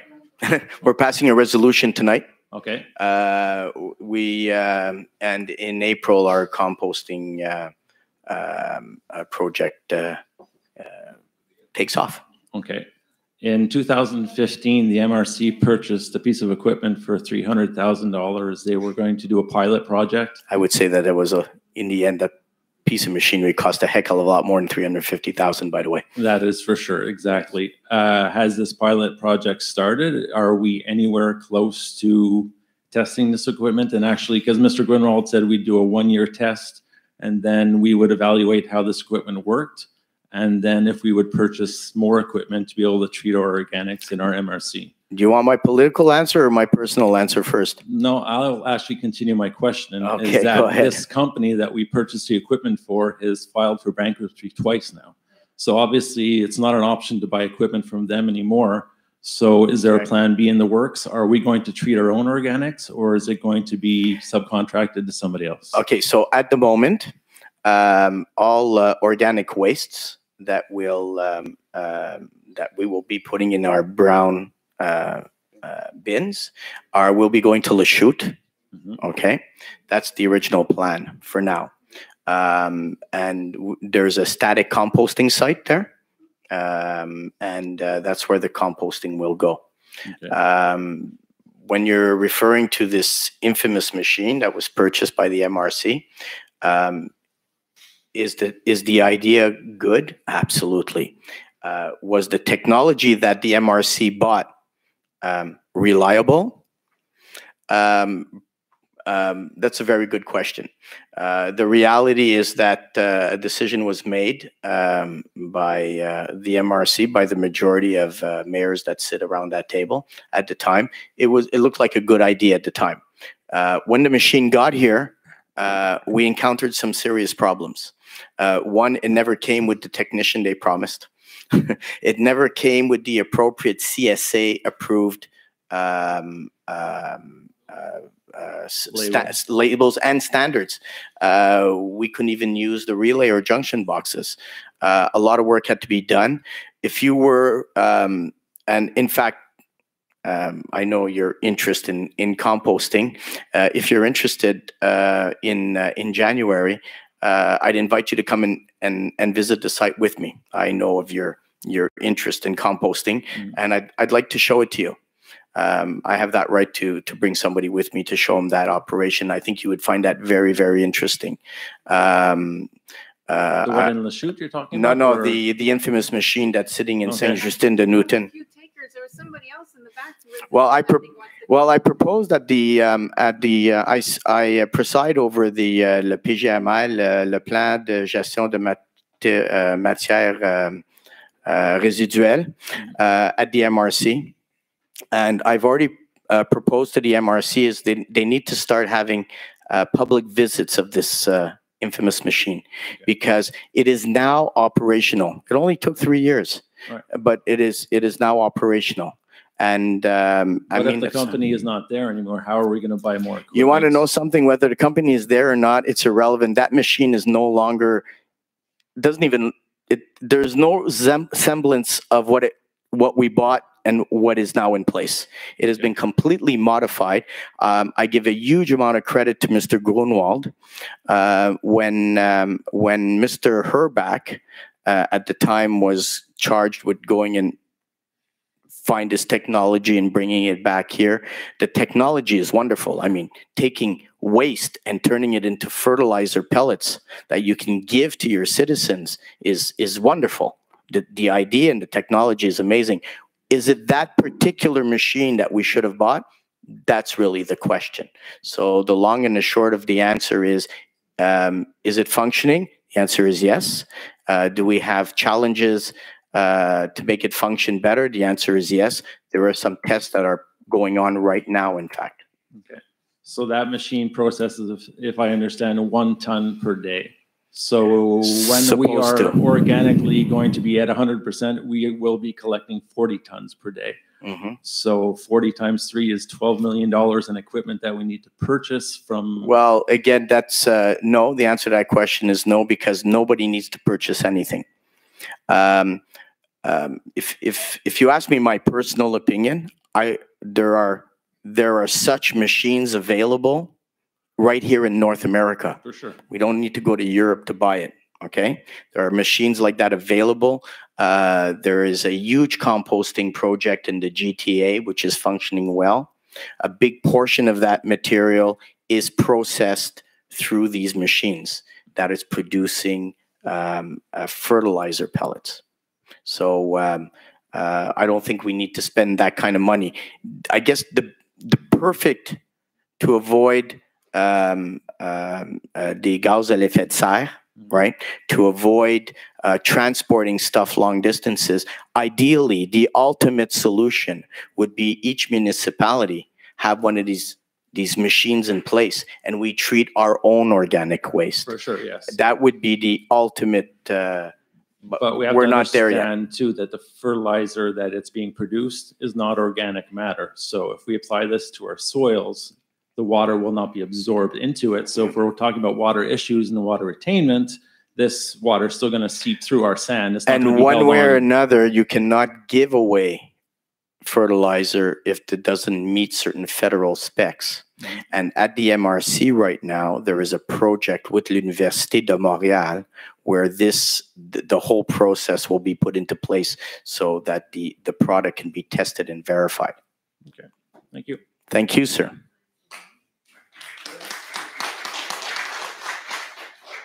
Bonsoir.